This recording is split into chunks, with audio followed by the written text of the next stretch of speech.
Desde la ciudad de Lancaster, en Pensilvania, Estados Unidos, llega a ustedes la serie profética de Daniel, capítulo 11, versículos del 40 al 43, en la voz del pastor Pedro Luis Cortés Jr. Un mensaje de impacto para el mundo, esperando que sea de gran bendición.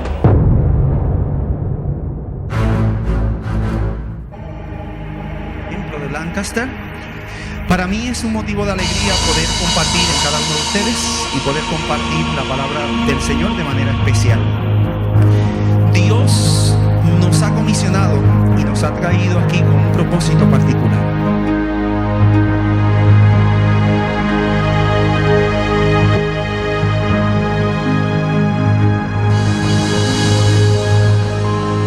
Ayer nosotros estuvimos estudiando Daniel capítulo 11 versículo 41. Dimos inicio al estudio del tema o del tópico que tiene que ver con las leyes dominicales. Y nosotros estuvimos viendo cómo de forma particular, después de la caída del comunismo, la Biblia nos enseña que lo próximo que deben venir son las leyes dominicales. Eso significa que nosotros estamos viviendo en el tiempo de las leyes dominicales. Nosotros establecimos a través de nuestra exposición que a todas luces el movimiento que parece que conforme se siga reuniendo de año en año va a terminar trayendo las leyes dominicales, es el movimiento que trae la Comisión de los 10 Mandamientos. A continuación nosotros tenemos el símbolo oficial de la Comisión de los 10 Mandamientos. Si usted se fija en ese símbolo es un símbolo sumamente hermoso por lo colorido del mismo. Si usted nota los detalles, usted va a notar que en el trasfondo se encuentra la bandera de los Estados Unidos de Norteamérica. Un poco más adelante nosotros encontramos las tablas de los 10 Mandamientos. Más adelante aún, encontramos un símbolo que ha sido símbolo tradicional de la nación norteamericana. Con ello nos referimos al símbolo del águila. Este símbolo o este logo se identifica como el logo oficial de la Comisión de los 10 Mandamientos en la parte superior. Y en la parte inferior contiene una declaración que siempre ha sido parte de los Estados Unidos de Norteamérica. La declaración: en Dios creemos o en Dios confiamos. Para mí, a nivel personal, es un logo sumamente hermoso por lo colorido del mismo. Pero yo quiero que por un momento usted aparte su vista de este su servidor. Yo quisiera que por un momento usted se desenfocase de mí y se enfocase netamente en lo que es ese símbolo. Que usted lo mire con detenimiento y se quede fijo en él. Porque ese logo que usted ve ahí, con todo el colorido que tiene, con todo lo hermoso del mismo, la Comisión de los 10 Mandamientos que está detrás del mismo, a nosotros, los adventistas del séptimo día, terminará trayéndonos muchos, pero que muchos problemas. Los problemas que nosotros vamos a tener que confrontar para poder mantener a flote nuestra fe en Cristo Jesús.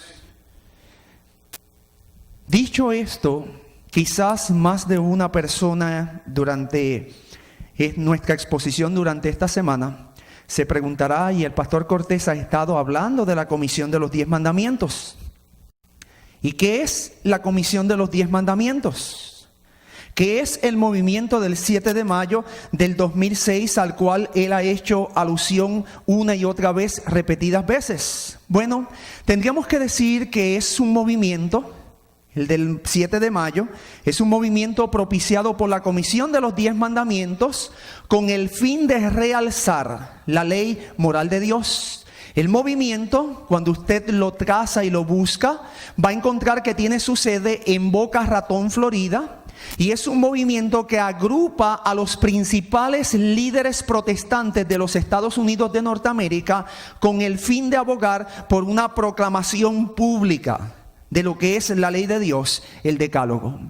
Cuando nosotros vamos a la página oficial de la Comisión de los 10 Mandamientos, nosotros vamos a encontrar que la misma comisión se identifica a sí mismo y dice que el movimiento surgió para el año 2005.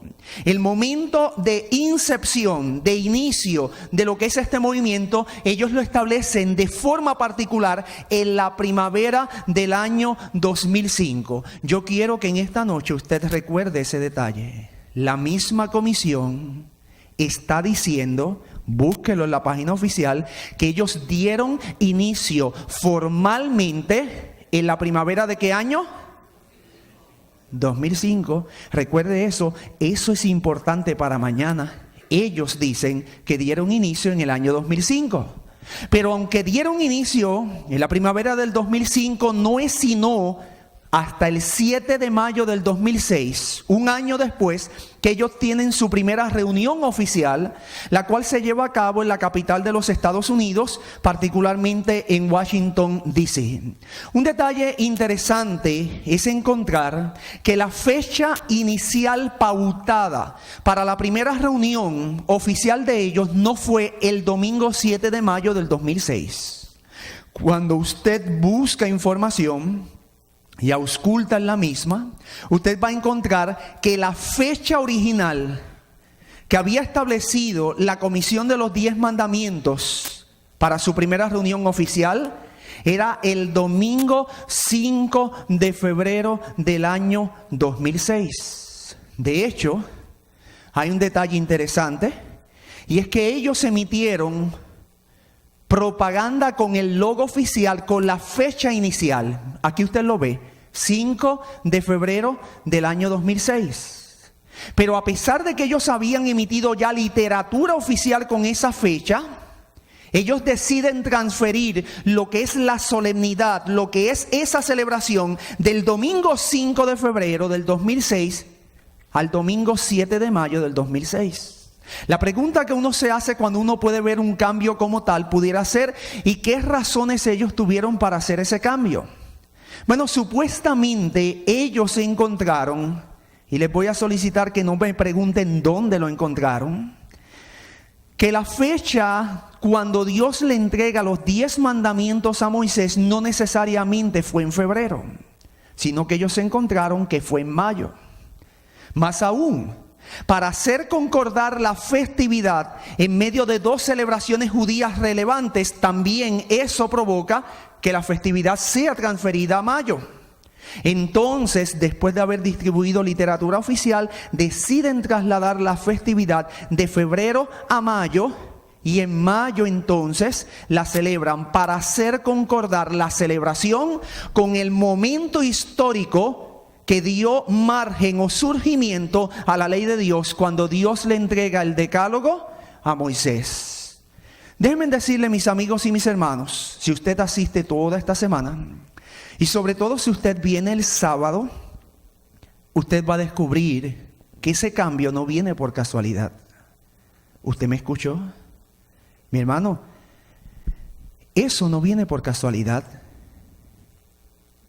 Hay un propósito muy particular detrás de ese cambio.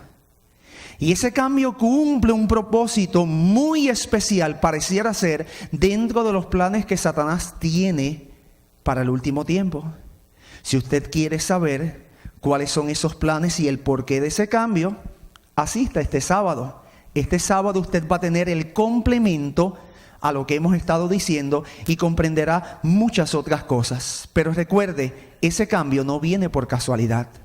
Cuando usted hace un análisis del movimiento, usted va a encontrar que el trasfondo en formación a esta comisión y su interés en propiciar, en propulsar más activamente los 10 mandamientos, procede de la controversia sobre la legalidad de desplegar los 10 mandamientos en los lugares públicos como lo eran las cortes y las escuelas.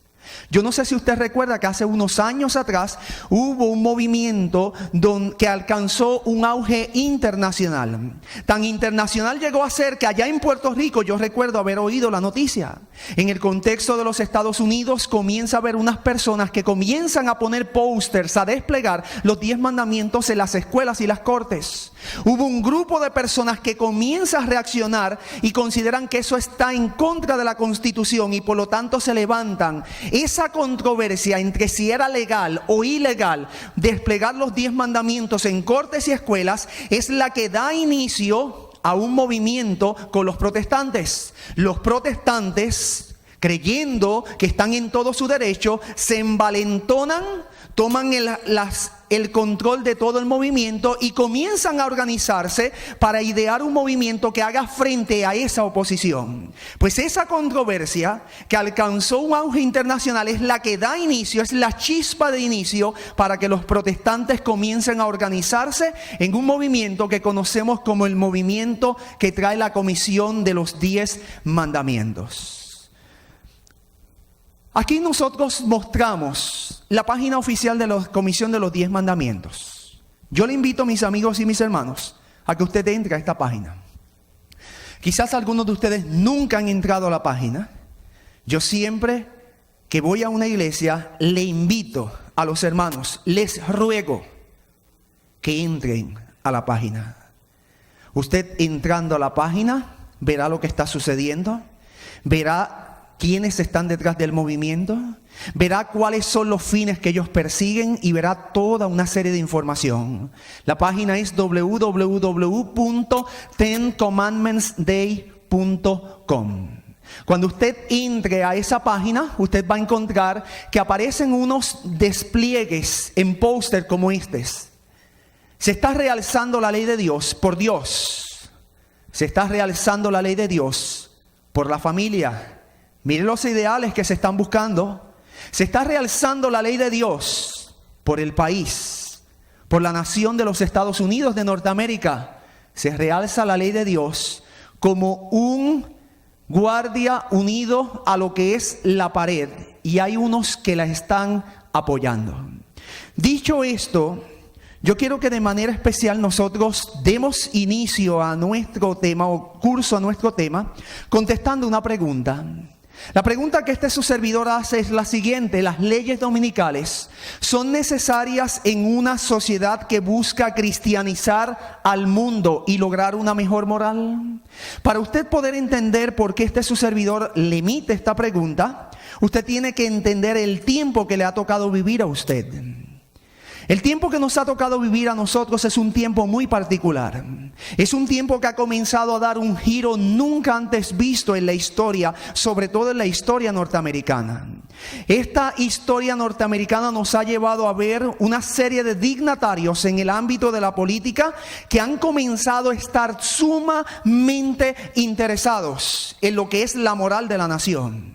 Una serie de dignatarios que no solamente han estado interesados en la moral de la nación, sino que se han visto a sí mismos como designados por Dios para hacer algo relevante en lo que tiene que ver con la nación norteamericana, el pueblo norteamericano, para llevarlo a un encuentro con Dios. Miren, mis amigos y mis hermanos, para usted entender la pregunta que su servidor está emitiendo, usted tiene que entender algo. El presidente de los Estados Unidos de Norteamérica, que más ha ligado lo político con lo religioso, se conoce como George Walker Bush. Vuelvo a repetir, el presidente de esta nación, que en los últimos 100 años más ha ligado, más ha mezclado la política con la religión, se conoce como George W. Bush. ¿Usted tiene duda de eso? Pues si usted tiene duda de eso, yo le invito a que usted adquiera este libro y lo lea. Ese libro se titula La fe de George W. Bush. Ese libro prueba que este es el presidente que en los últimos años más ha ligado lo político con lo religioso. ¿Usted tiene duda alguna? Pues yo le invito a que analice la historia y cuando él comenzó su presidencia, él emitió al inicio de su presidencia una orden ejecutiva, donde en esa orden ejecutiva él establece, por así decirlo, un comité, una agencia, una oficina que no existía hasta ese momento. Nunca antes a ningún presidente se le había ocurrido idear eso. Y él no hizo más que entrar a la presidencia y en los pocos días da la orden ejecutiva y se crea esa agencia. ¿Usted sabe cuál es esa agencia? Esa agencia se conoce como la Agencia para las Comunidades con Base de Fe. ¿Usted tiene duda alguna de que George Bush ha sido el presidente que más ha ligado lo político con lo religioso? Pues si a usted no le gusta leer y le gusta ver televisión, yo les recomiendo a que adquiera este DVD. Se titula George W. Bush, Faith in the White House.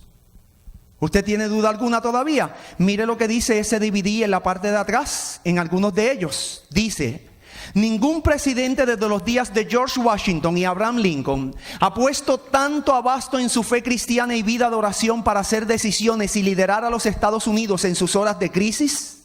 De acuerdo al corresponsal de la BBC de Londres, Justin Webb, nadie invierte más tiempo sobre sus rodillas que George W. Bush. La administración de Bush susurra al sonido de la oración. Reuniones de oración tienen lugar día y noche. Es común ver a funcionarios de la Casa Blanca apresurados por los corredores portando ¿qué cosa? Biblias. Este programa examinará la extraordinaria fe y vida de oración del presidente George W. Bush y cómo ésta ha impactado su vida personal y sus decisiones como líder del mundo libre. Vea cómo su fe ha sido inamovible al tratar con los ataques terroristas del 9/11, luchar con Al Qaeda, liberar a Irak del régimen de Saddam Hussein, arrancar de raíz terroristas en Afganistán y cómo sus creencias religiosas brindan paz personal y claridad en un tiempo de terrorismo y caos alrededor del mundo.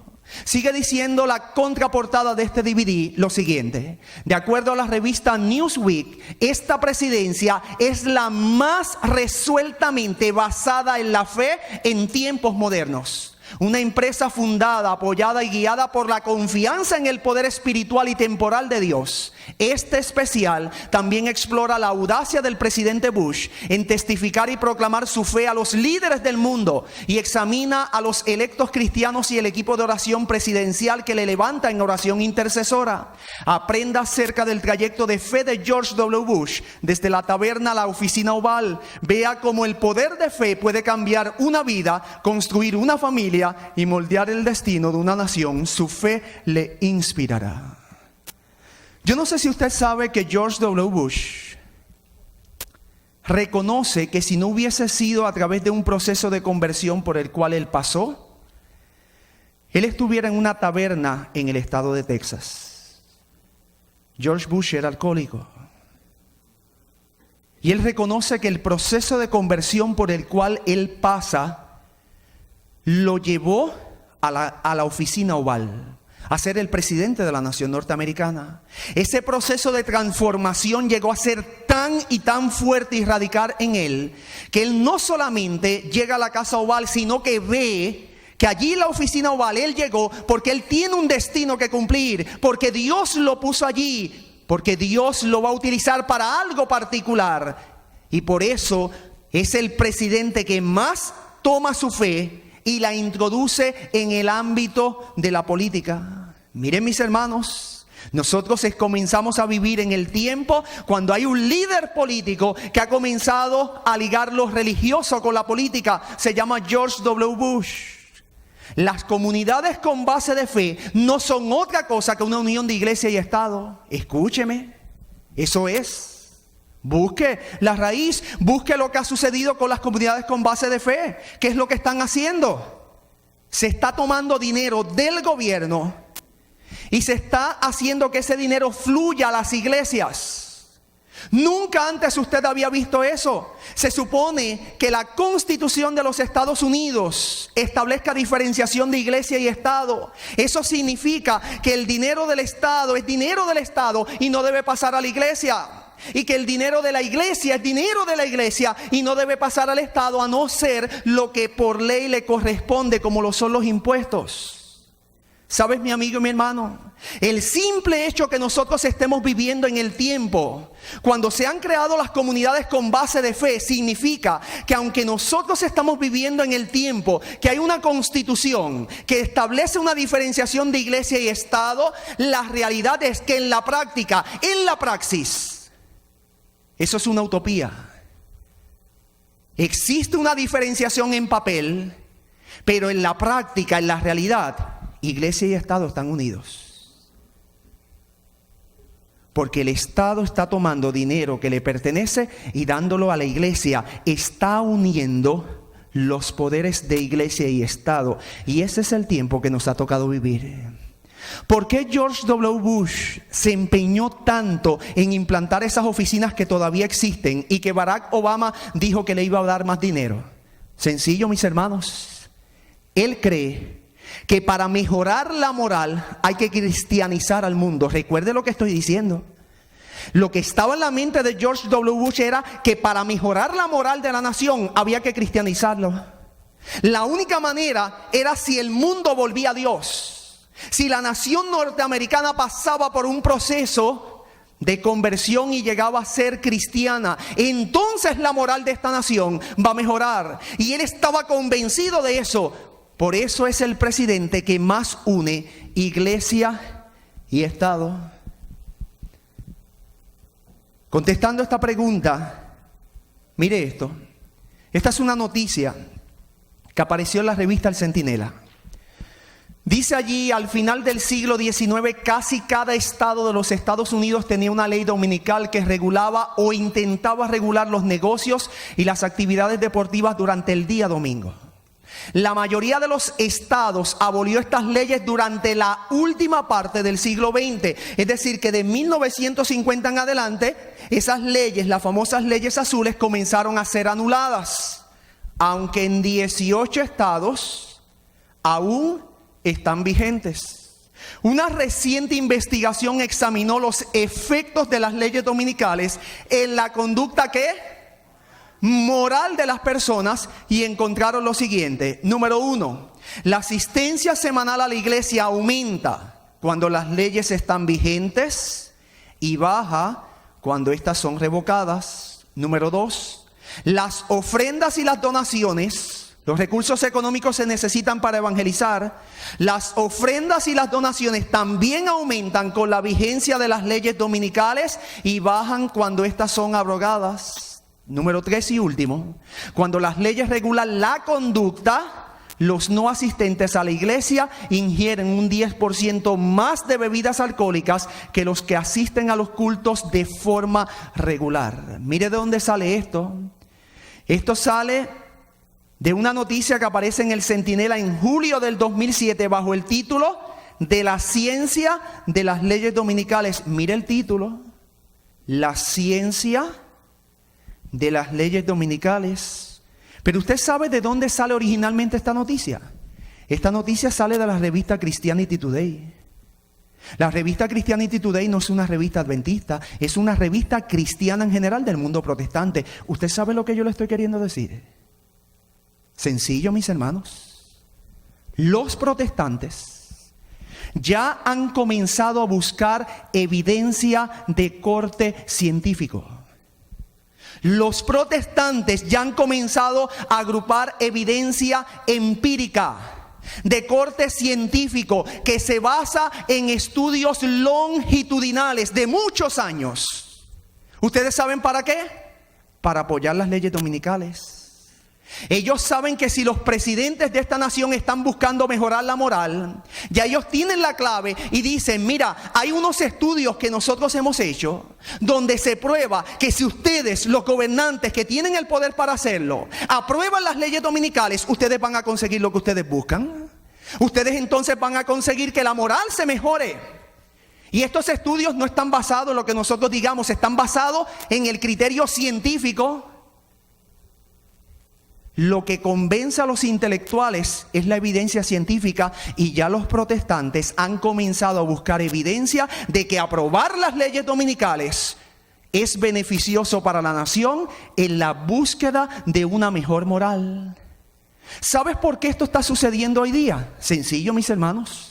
Porque nosotros estamos viviendo en el tiempo cuando se tienen que desarrollar las leyes dominicales según la profecía de Daniel 11:41 que vimos ayer. Por eso es que este movimiento está surgiendo como está surgiendo. Hay una segunda pregunta que su servidor quiere hacer. Esa segunda pregunta dice de la siguiente manera: ¿qué acto inverosímil, es decir, qué acto increíble, de ocurrencia histórica reciente, es decir, que ha ocurrido recientemente, como evento sin precedentes, como un evento que nunca antes en la historia había ocurrido, nos indica fehacientemente, nos indica sin lugar a dudas la inminencia de las leyes dominicales, que nosotros estamos viviendo en el tiempo de las leyes dominicales? Miren lo que estoy diciendo. Es algo que nunca ha ocurrido y ha comenzado a ocurrir recientemente. Y es para uno asombrarse, porque la noticia que voy a dar no es común. Miren lo que dice: una ley dominical en Israel que proteja el domingo como día de reposo parece una contradicción de términos. ¿Por qué? Porque Israel a través de las edades ha sido el baluarte del sábado. Pero un judío israelí conservador ha propuesto que la nación haga del primer día de la semana un día de descanso como el sábado. Miren, mis hermanos, abran los ojos. Si Israel, el baluarte del sábado, está buscando una legislación a favor del domingo, indudablemente es porque nosotros estamos viviendo en el tiempo de las leyes dominicales. Esto es algo insólito y está ocurriendo. Esa noticia sigue diciendo: Zebulun Orleb, mírelo, ese hombre que aparece ahí, un político israelí, miembro del Knesset y del Partido Religioso Nacional Conservador, recientemente anunció que una encuesta muestra que el 56% del pueblo israelí apoya la legislación. El número aumenta al 64% entre los judíos seculares. Escúcheme bien, no estamos diciendo que Israel ya aprobó una ley dominical. Eso no es lo que estamos diciendo, ni es lo que dice la noticia. La noticia lo que dice es que ya hay una iniciativa de un legislador que está buscando consenso. Lo que nos asombra es ver la cantidad de personas que, siendo israelitas, apoyan la legislación.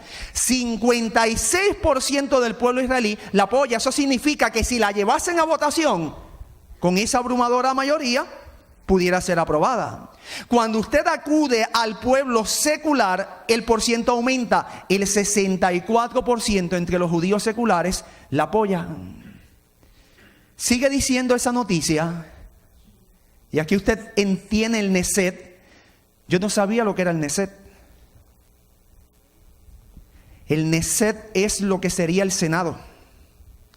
Ellos tienen un Senado unicameral, mientras que Estados Unidos tiene dos cámaras, por así decirlo, la Cámara y el Senado. Es bicameral. El pueblo judío tiene unicameralidad. Y este es el edificio central del Knesset, aquí donde se reúnen los legisladores. Pues Zebulun Orleb es un legislador que se reúne en este lugar, en lo que es el Knesset. Aquí usted tiene otra visión de ella, y aquí usted tiene el Knesset en su interior reunido. Ahora, hay un detalle interesante. Esta foto fue tomada en el año 2008 y están todos de pie aplaudiendo a una persona. ¿Usted sabe a quién es? A este hombre que está aquí. Se llama George Walker Bush. En el 2008 visitó el Knesset y los judíos les rindieron un homenaje, y esa es la foto que automáticamente muestra ese homenaje. Sigue diciendo la noticia: conforme a la legislación propuesta, La mayor parte de los negocios y las oficinas estarían cerrados durante el sábado y el domingo. Sin embargo, la ley de Orlep permitiría que los sitios de entretenimiento permanezcan abiertos ambos días y se permitiría que funcionara el transporte público, que actualmente está prohibido en la mayor parte de las ciudades durante las horas del sábado. ¿Qué es lo que me preocupa con relación a la ley de Orlep? Que no solamente provee para guardar el domingo. Si proveyera pues solamente para guardar el domingo, no habría tanto problema. El problema es que la ley de Orlep hace una provisión legal para violar el sábado. Y ahí es donde está el problema. Entonces noten, nosotros sabemos que las iniciativas de leyes dominicales tienen que surgir ¿de dónde? De lo político. ¿Y qué es Zebulún Orlep?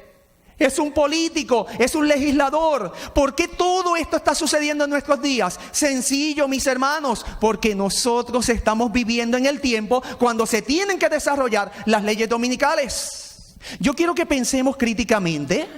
A veces ocurren las cosas y no las analizamos. ¿Usted sabe por qué fue en el año 1998 que el Papa Juan Pablo II emitió su famosa carta Dies Domini? ¿Por qué no fue antes? Usted sabe que la carta Dies Domini es una carta que trata neta y exclusivamente con el domingo como día de reposo. La Iglesia Católica Romana tiene cerca de 2000 años de existencia. ¿Por qué a ningún papa nunca se le ocurrió redactar un documento como ese? ¿Por qué se le ocurre a Juan Pablo II y precisamente en el año 1998? Sencillo. Porque después de la caída del comunismo, decía Daniel 11:40, tienen que venir las leyes dominicales. Y la carta Dies Domini del Papa Juan Pablo II no es otra cosa que la preparación en infraestructura intelectual para las leyes dominicales. Nunca antes ningún papa lo había hecho porque no había llegado el tiempo. Después de la caída del comunismo de 1990 surge esa carta, porque esa carta es el armazón conceptual para establecer el domingo como día de reposo, y surge precisamente tal y cual Dios lo había establecido más de 2500 años atrás, 8 años después de la caída del comunismo, para hacer cumplir la profecía. ¿Saben, mis amigos y mis hermanos? La Comisión de los 10 Mandamientos, sin lugar a dudas, es el movimiento que va a terminar trayendo las leyes dominicales. En su página oficial, que es esta que aparece aquí nuevamente, yo le invito a que usted entre, usted puede entrar, y usted va a encontrar que ellos emitieron una proclama para el día de los 10 mandamientos. Si usted acude a la página oficial, usted va a poder imprimir esa proclama. Es esta que está aquí. Miren lo que estoy diciendo. Estamos diciendo que ese documento que está allí, que usted lo puede imprimir en su casa, es un documento que es un documento oficial de los líderes de la comisión. Ese documento representa la voz oficial de los líderes. Ahora lo que voy a decir es tan y tan importante que lo voy a leer, lo voy a explicar y lo voy a simplificar. Porque ahora lo que voy a decir es la base de todo lo que sigue en el tema. Cuando usted hace un análisis de esa carta, encontrará. Lo interesante es que la misma, es decir, esta proclama, establece como móvil para la unión y proclamación de los 10 mandamientos los mismos puntos que cerca de 100 años atrás Elena G. de White había previsto por visión profética, que serían los que moverían precisamente a los líderes protestantes de los Estados Unidos de Norteamérica a redactar las leyes dominicales. Escuche, mire lo que estamos diciendo. Cuando usted ausculta detenidamente en este documento oficial de la comisión y usted acude al documento para ver cuáles son las motivaciones que los líderes de esa comisión tienen para realzar un día en el año, realzando la ley de Dios que ya se ha convertido en un fin de semana, usted va a encontrar que las motivaciones que esos líderes tienen, que ellos presentan en este documento, cuadran perfectamente con las mismas motivaciones que la sierva del Señor, Elena de White, más de 100 años atrás dijo que iban a tener los líderes protestantes de esta nación cuando se levantaran a redactar las leyes dominicales. Ya lo leímos y ya lo explicamos. Ahora lo voy a simplificar. Lo que hemos querido decir hasta este punto es lo siguiente: cuando usted hace un análisis de esta proclama, a la luz del contexto inspiracional de la Iglesia Adventista del Séptimo Día, es decir, con los escritos de Elena G. White, usted va a encontrar que el movimiento que Elena G. White vio por visión profética que iba a terminar trayendo las leyes dominicales es el movimiento que trae la Comisión de los 10 Mandamientos. Ese fue el movimiento que Elena G. White vio. Ese fue el movimiento que Dios le mostró a Elena G. White que iba a terminar trayendo las leyes dominicales. Y lo que sigue a continuación es una prueba de lo que estamos diciendo. A continuación nos dimos a la tarea de tomar esa proclama y traducirla del inglés al español. Yo le invito a que usted imprima esa proclama y usted corrobore la traducción que su servidor está haciendo con lo que dice la proclama. Y usted va a encontrar que es una traducción fidedigna. La proclama dice de la siguiente manera: nosotros, los miembros de la Comisión de los 10 Mandamientos y las personas sustentadoras de fe, proclamamos el día de los 10 Mandamientos en el primer domingo en el mes de mayo, comenzando el domingo 7 de mayo del 2006. Más aún, nosotros proclamamos el día de los 10 Mandamientos a ser un día dedicado a la demostración, apercibimiento, conmemoración y celebración del Decálogo, el cual nosotros conocemos ser la fundación divina de la fe judeo-cristiana. Nosotros, los miembros de la comisión, servimos como un grupo cohesivo de líderes espirituales, representando a millones de seguidores quienes afirman la belleza y la singularidad de nuestra diferencia. Nosotros creemos que enraizarnos en los 10 mandamientos es un plan divino que trasciende color y diversidad, sanciona la hermandad del hombre y respeta expresiones culturales en todos los hijos de Dios. Nosotros, que servimos como un concilio de líderes, estamos comprometidos en utilizar nuestra pasión unida para proveer propósito y dirección, para reversar la enorme y continua ola de inmoralidad, para ser libertados a través de los Estados Unidos de América y todos los continentes del mundo. Esta voz unida culminará anualmente en el Día de los 10 Mandamientos y sirve como una plataforma global espiritual, llamando para un renovado apercibimiento de moralidad basada en los 10 mandamientos.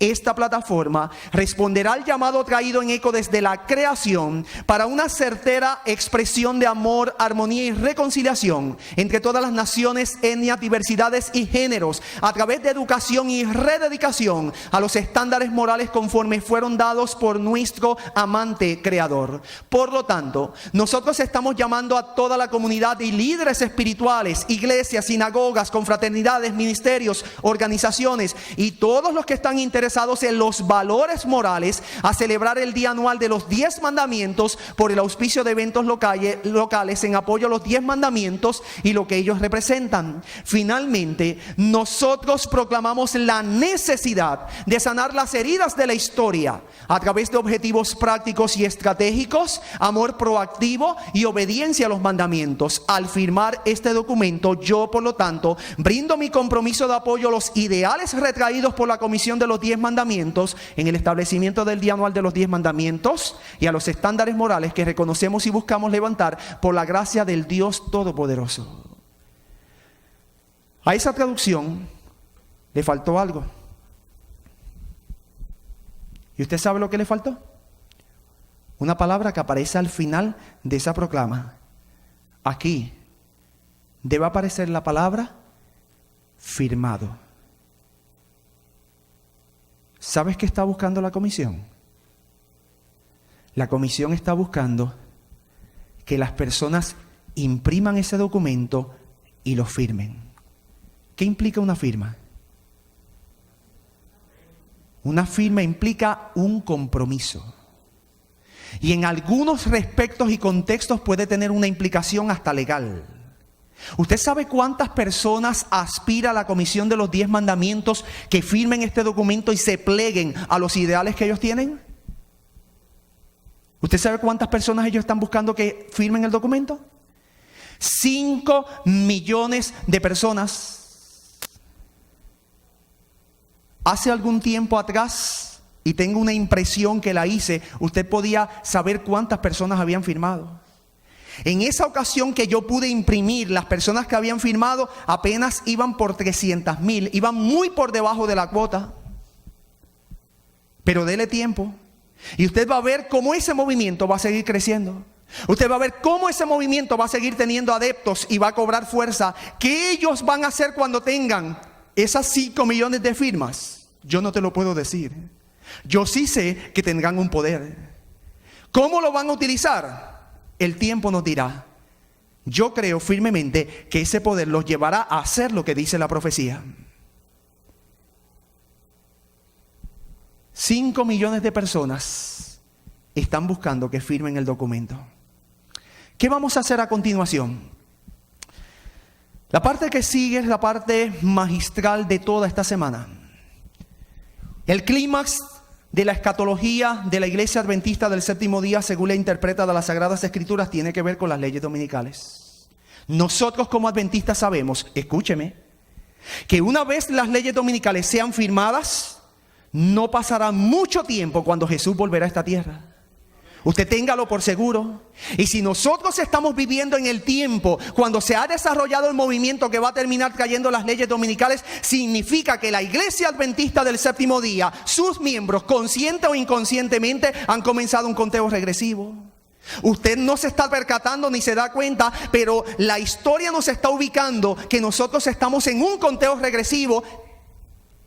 Y sea usted consciente o no, esté usted preparándose o no para la segunda venida de Jesús, cuando el reloj marque la hora cero, Jesús vendrá. Téngalo por seguro y permita al cielo que cuando Él regrese usted esté preparado.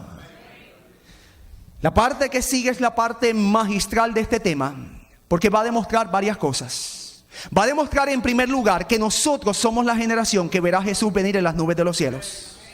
Los discípulos de Jesús añoraron ver a Jesús venir en las nubes de los cielos, pero no tuvieron el privilegio que tú y yo vamos a tener. Nosotros somos la generación que verá esa pequeña nube negra que conforme se acerca a la tierra se hará más y más gloriosa. Esta segunda parte entonces tiende a reanimar nuestra fe, porque significa que el mensaje que estamos dando durante esta semana es el mensaje de que Jesús vuelve, que nos vamos a encontrar con nuestro Salvador, que nos vamos a encontrar con nuestros seres amados que pasaron por el proceso de la muerte. Pero esta segunda parte del tema tiene un propósito más amplio. Cada día más y más personas en el contexto de la Iglesia Adventista del Séptimo Día creen menos en el espíritu de profecía. Cada día hay más personas que niegan la veracidad de Ellen G. de White. La parte que sigue va a demostrar que Ellen G. de White fue profeta de Dios. No solamente fue profeta de Dios, es profeta de Dios. Va a demostrar que sus escritos todavía en el siglo XXI siguen vigentes. Y que los cristianos que se quieran adherir a ellos podrán tener la información que los va a guiar hasta los mismos portales de la Canaán celestial. Lo que vamos a hacer a continuación es hacer una comparación de lo que dice la Comisión de los 10 Mandamientos y lo que dijo la sierva del Señor Ellen G. de White más de 100 años atrás, para ver cómo la Comisión de los 10 Mandamientos está cumpliendo perfectamente lo que ella dijo más de 100 años atrás. La comisión, por un lado, dice: nosotros, los miembros de la comisión, servimos como un grupo cohesivo de líderes espirituales, representando a millones de seguidores quienes afirman la belleza y la singularidad de nuestra diferencia.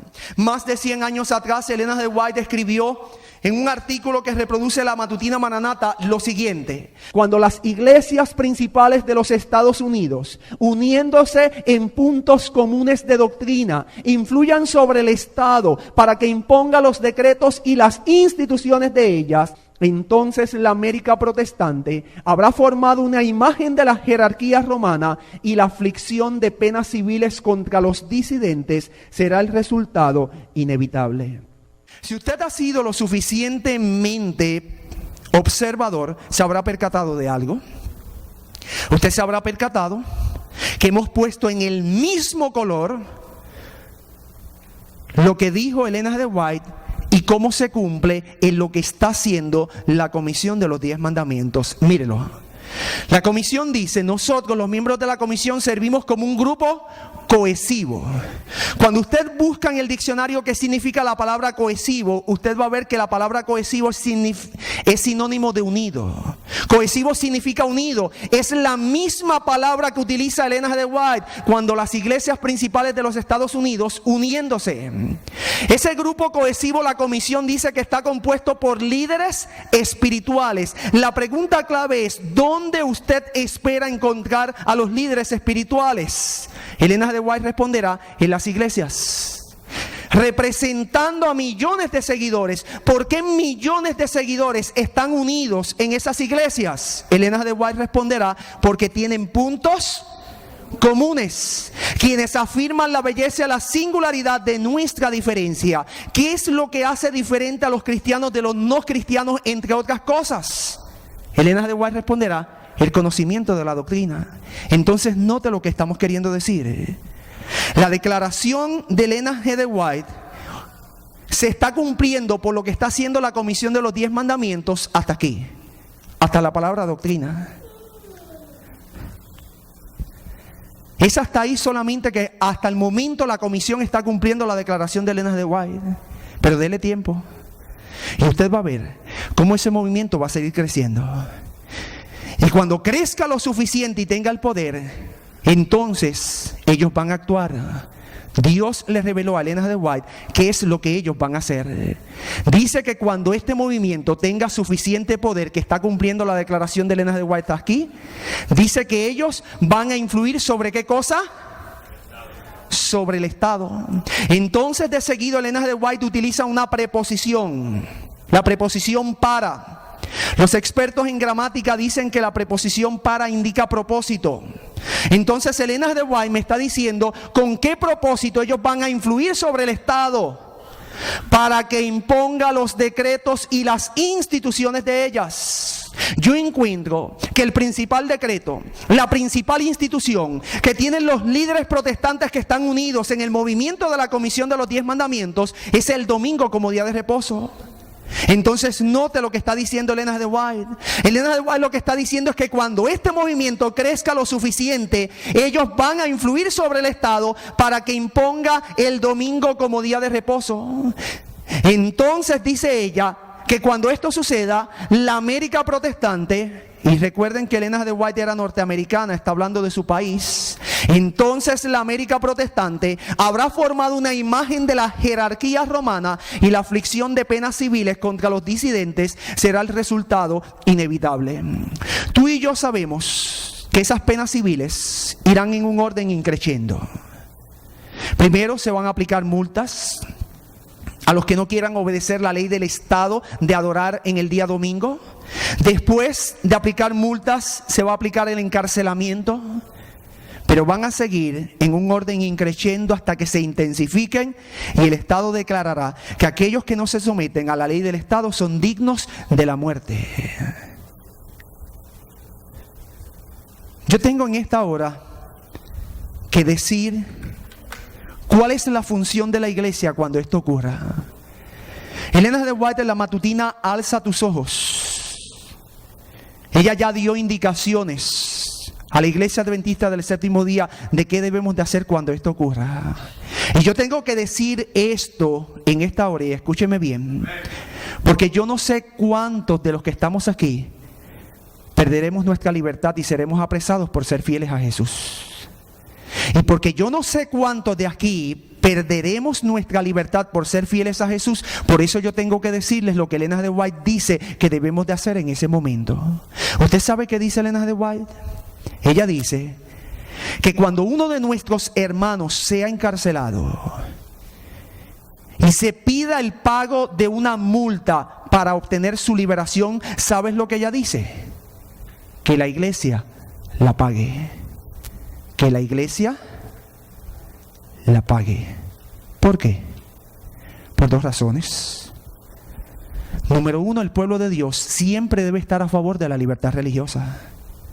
Siempre debemos de luchar por la libertad religiosa. Ese es un derecho que Dios le ha dado a los seres humanos. Y por eso la iglesia tiene que luchar por eso. En segundo lugar, cuando nosotros tengamos que sacar de nuestro propio caudal, de nuestro propio pecunio, para poder darle libertad al hermano que está sentado a su lado, entonces la iglesia demostrará que realmente hace lo que dice que tiene que hacer.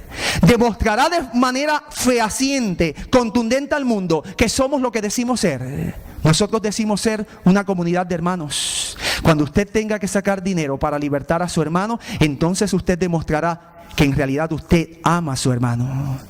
Entonces la iglesia se crecerá, porque aquel espíritu que hubo en la antigüedad de la piedad primitiva nuevamente se reanudará cuando tengamos nosotros que hacer sacrificio por el hermano que se sienta al lado. Entonces mi iglesia demostrará ante el mundo que es lo que dice ser, que el amor de Jesucristo está en su seno. Pero hoy día, ¿quién usted encuentra que vende su propiedad, le da el dinero o ayuda a un hermano?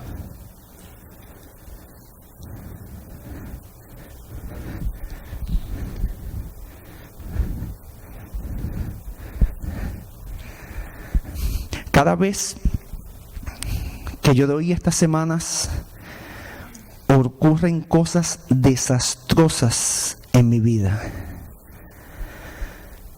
La primera vez que la di, que fue en mayo del 2008, la primera vez, el último sábado, subiendo para casa del pastor a almorzar, un borracho, sin freno y sin licencia, me chocó. Lo interesante del asunto es que vino el guardia, el policía, miró la escena y dijo: el culpable eres tú. Me vine para Estados Unidos a seguir predicando. Cuando volví, me habían dado unas citaciones, así que me volvieron a citar y fui a la corte. No se había resuelto con el seguro, así que me citan una segunda vez y llego temprano, a las 7 de la mañana. Y a las 9 y pico, a las 10 de la mañana no me habían llamado. Así que me fui para la asociación. Cuando a las 11 me llama el policía y me dice: mira, tú no asististe a la corte. Yo dije: ¿cómo que yo no asistí? Si estuve allí desde las 7 de la mañana. No, tú no asististe. Y el juez te dio un desacato. Haciéndole la historia larga, corta, el proceso me salió como por $1,000. Fui preso. Porque fui preso por un día. No me llevaron a la cárcel porque pagué la fianza, pero fui preso por un día. Para llevarme a la jueza, el hermano, que era un hermano adventista, me dijo: pastor, tengo que ponerle las esposas, no lo puedo llevar así.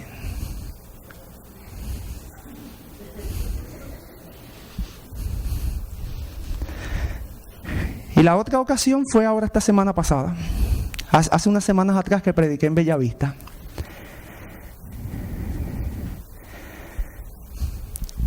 Estoy haciendo en un terreno que tengo un muro de 136 pies. No tengo el dinero, pero tengo 2 buenas manos que el Señor me dio. Así que durante un mes y pico estuve amarrando varillas, cortando varillas y levantando el muro.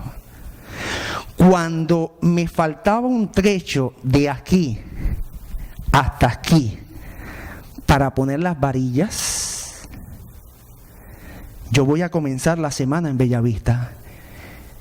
El jueves dije: voy a amarrar lo que me faltan para el viernes tirar el cemento. El jueves llovió. Y el viernes, cuando voy a amarrar, había habido un derrumbe de tierra que me tapó toda la zanja. ¿Por qué hago alusión a todo esto? Porque los hermanos que me estaban ayudando, cuando supieron que la zanja se tapó, no apareció nadie.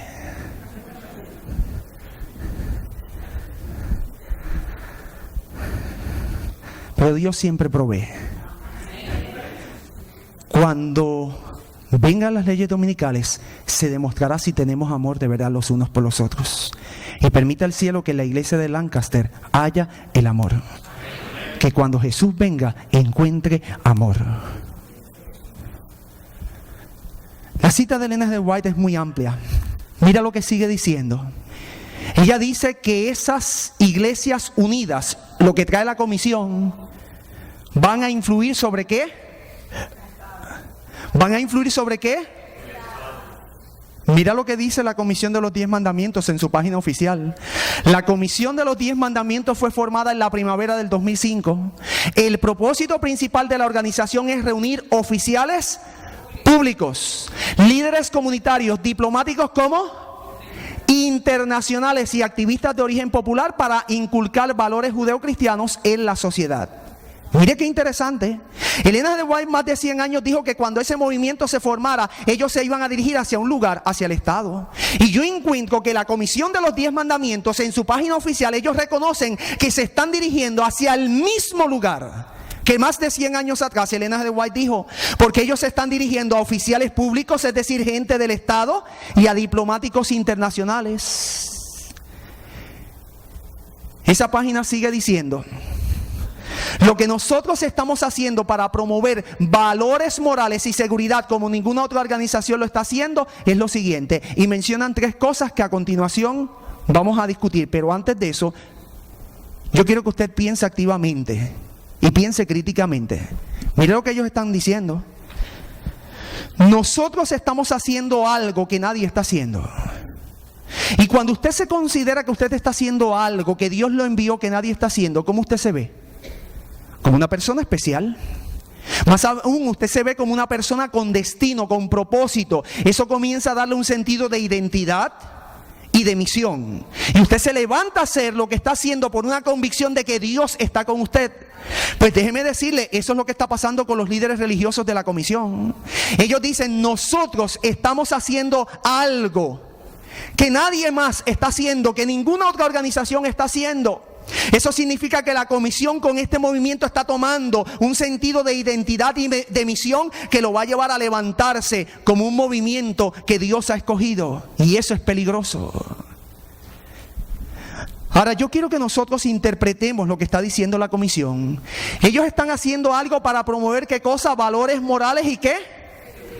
Y seguridad. Yo quiero interpretar lo que ellos están diciendo. Si usted va al libro de Isaías, en el capítulo 45, versículo 18, allí está la clave para entender qué ellos están diciendo.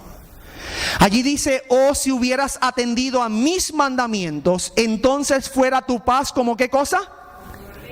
Como un río. ¿Cómo se conocen los mandamientos? Como la ley que moral. Isaías me dice que cuando se vuelva la ley de Dios, ¿qué Dios le otorga a su pueblo?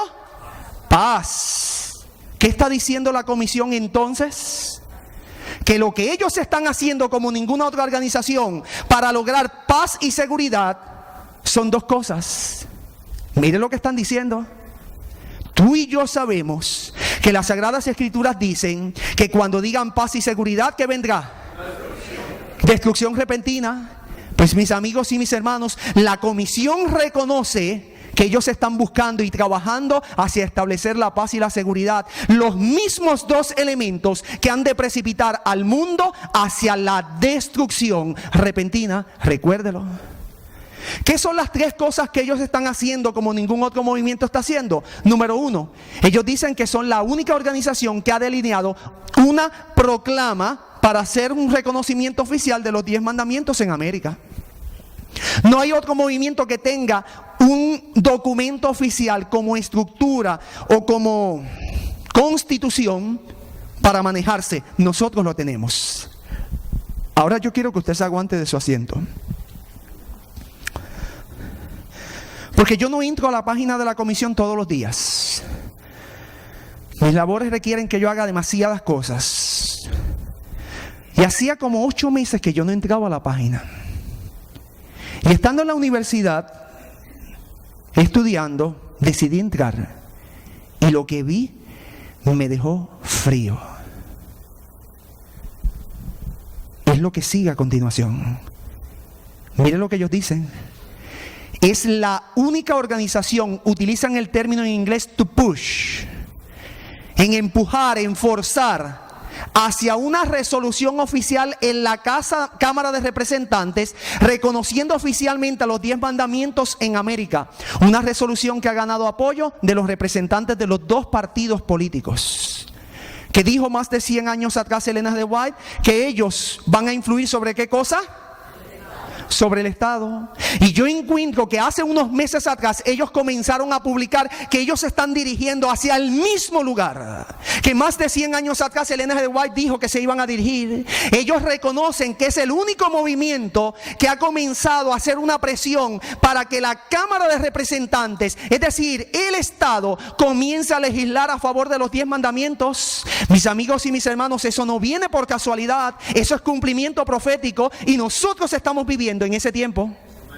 No solamente han comenzado a entrar en la Cámara, dice que es la única organización en empujar hacia una resolución oficial del Senado, reconociendo oficialmente los 10 mandamientos en América, una resolución que ha ganado arraigo en líderes bipartidistas de ambos partidos, es decir, republicanos y demócratas. No solamente han comenzado a entrar en la Cámara, han comenzado a entrar en el Senado, han comenzado a seguir la trayectoria que Elena G. White más de 100 años atrás dijo que iban a seguir, y nosotros estamos viviendo precisamente en ese tiempo. La Comisión de los 10 Mandamientos sigue diciendo: nosotros que servimos como un concilio de líderes, estamos comprometidos en utilizar nuestra pasión unida para proveer propósito y dirección para reversar la enorme y continua ola de inmoralidad. Más de 100 años atrás, Elena G. White escribió en una cita que aparece en El Conflicto de los Siglos lo siguiente. Ella dijo: sin embargo, esa misma clase de gente, está hablando de los maestros populares o caudillos religiosos pertenecientes a organizaciones e iglesias protestantes de los Estados Unidos de Norteamérica, asegura que la corrupción que se va generalizando más y más debe achacarse en gran parte a la violación del así llamado, entre comillas, Día del Señor, domingo entre paréntesis, y que si se hiciese obligatoria la observancia de este día, mejoraría en gran manera la moralidad social. Esto se sostiene especialmente en los Estados Unidos de Norteamérica, donde la doctrina del verdadero día de reposo, o sea, el sábado, se ha predicado con más amplitud que en ninguna otra parte. Más de 100 años atrás, Elena G. White dijo que cuando los líderes protestantes de esta nación se levantaran a redactar las leyes dominicales, lo iban a hacer en aras o sobre la base de que, realzando el domingo como día de reposo, ese domingo iba a hacer que se mejorara en gran manera la moralidad social. Pasaron aproximadamente 100 años desde que Elena G. White dijo estas palabras. Llegamos al año 2005. En el año 2005 surge el movimiento que va a terminar trayendo las leyes dominicales, y el movimiento que va a terminar trayendo las leyes dominicales repite casi con las mismas palabras exactas. Es como si los líderes hubiesen leído lo que escribió Elena G. White y decidiesen transcribirlo literalmente. Repiten las mismas palabras exactas que Elena G. White dijo más de 100 años atrás. Ella dijo que iban a hacer para mejorar en gran manera la moralidad social, y ellos dicen que, realzando la ley de Dios, ellos esperan reversar la enorme y continua ola de inmoralidad. En otras palabras, mejorar la moralidad social. Es el mismo pensamiento, son las mismas intenciones. Mi amigo y mi hermano, eso no viene por casualidad. Esto es cumplimiento profético, y ese es el tiempo que nos ha tocado vivir. Pero si usted ha sido precavido observando, usted notará que hay una palabra que aparece en un color ahí que no tiene su correspondencia en lo que dice Elena G. White. Y es la palabra pasión unida. ¿Por qué no tiene correspondencia? Porque la hemos puesto en ese color porque queremos destacar algo. Mire lo que dice la comisión. La comisión reconoce que ellos tienen pasión. Y eso es peligroso. ¿Por qué? Porque usualmente la pasión no responde a la razón. Usualmente la persona que está bajo un proceso de apasionamiento puede llevar a cabo unos actos de los cuales después se arrepienta. ¿No será que la comisión inconscientemente nos está diciendo que ellos van a llevar a cabo unos actos de los cuales después se van a arrepentir? ¿Sabes por qué me llama tanto la atención esa palabra? Porque cuando yo voy al libro de Apocalipsis, yo encuentro que allí hay un texto que dice: y dejarán a la ramera desolada y desnuda, y quemarán sus carnes con fuego, porque Dios ha puesto en sus corazones darle el poder a la bestia hasta que se cumplan las palabras de Dios. ¿Sabes lo que quiere decir ese texto? Que todos los líderes políticos y religiosos que se han unido para darle el poder a Roma, para que reine sobre el mundo, llegará un momento en la historia al final que se darán cuenta que ha sido un error darle el poder a Roma. Pero ya será tarde, porque le habrán dado el poder a Roma porque actuaron por pasión. Y cuando se den cuenta que ha sido un error, se volverán contra los líderes de la Iglesia Católica Romana, y dice que los quemarán con fuego y la dejarán desolada y desnuda, porque Dios ha puesto en sus corazones, en los corazones de estos líderes, el darle el poder a la bestia, a la Iglesia Católica Romana, hasta que se cumplan las palabras de Dios. Le darán ese poder porque actuarán bajo pasión. La comisión de seguido sigue diciendo en aquel párrafo: para ser libertados a través de los Estados Unidos de América y todos los continentes del mundo. Más de 100 años atrás, Elena de White escribió en Testimonios, tomo 6, la página 18, lo siguiente: cuando los Estados Unidos, la nación de la libertad religiosa, se una con el papado, y ya están unidos, para forzar la conciencia y obligar a los hombres a honrar el falso día de reposo, los habitantes de todos los países del mundo serán inducidos a seguir su ejemplo. Más de 100 años atrás, Elena de White estableció un orden cronológico. Ella dijo: primero Estados Unidos, después el mundo entero. Pasaron aproximadamente 100 años desde que ella dijo esas palabras. Llegamos al año 2005. En el año 2005 surge el movimiento que va a terminar trayendo las leyes dominicales. Y el movimiento que va a terminar trayendo las leyes dominicales repite en el mismo orden cronológico las mismas palabras que más de 100 años atrás Elena de White dijo. Ellos dicen que ellos esperan realzar la ley de Dios para comenzar a libertar ¿a qué continente? Estados Unidos de América, pero eso no se va a quedar aquí. Ellos planean y lo dicen en su proclama, que ellos esperan trascender, y de los Estados Unidos de Norteamérica llegarán a todos los continentes del mundo el mismo orden que más de 100 años atrás Elena de White estableció. Eso no viene por casualidad, eso es cumplimiento profético. En la página 395, Elena de White escribió: las naciones extranjeras seguirán el ejemplo de los Estados Unidos. Aunque este país va a la cabeza, la misma crisis sobre la controversia entre el sábado y el domingo afectará a nuestro pueblo en todas partes del mundo. De seguido, la comisión utiliza una escueta frase. Una frase muy exigua, muy corta, pero que tiene tanto que decirnos. Ellos hablan de una plataforma global espiritual. Y para nosotros entender lo que quiere decir la comisión con esta expresión, nosotros tenemos que descomponer la misma en sus componentes básicos. Usted va a ver que tiene 3 palabras básicas. La primera de ellas es la palabra plataforma. Una plataforma es una base. Una plataforma es un cimiento que se establece sobre lo cual en lo sucesivo se estructura o se levanta algo. La segunda palabra que aparece allí es la palabra global. Lo global es un término que ha venido a formar parte de nuestro vocabulario en los últimos 10 o 15 años. Lo global tiene que ver con el mundo. Lo global tiene que ver con el orbe en su entereza, con la humanidad en su entereza, con la redondez de la tierra. Y la última palabra que allí se utiliza es la palabra espiritual. Ahora yo quiero que usted analice lo que les voy a decir y mira a ver si esto es así. Una persona que es espiritual ha llegado a ser espiritual porque está verdaderamente convertida. Búsquelo y usted va a ver que es así. La persona que es espiritual, si es espiritual genuinamente, ha llegado a ser espiritual porque está convertida.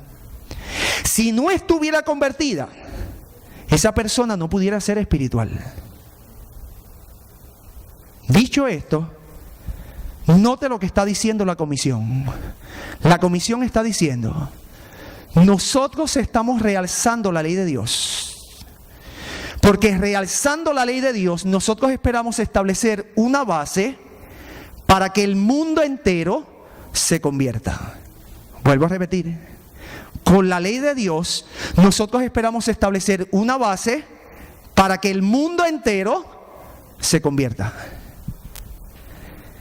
Mira lo que dijo Elena de White más de 100 años atrás y que reproduce la matutina Maranata. Ella dijo: los papistas, los protestantes, dos grupos que ya están unidos, y los mundanos aceptarán igualmente la forma de piedad sin el poder de ella, y verán en esta unión, en la unión que está conformando la comisión de los 10 mandamientos, un gran movimiento. ¿Para qué cosa?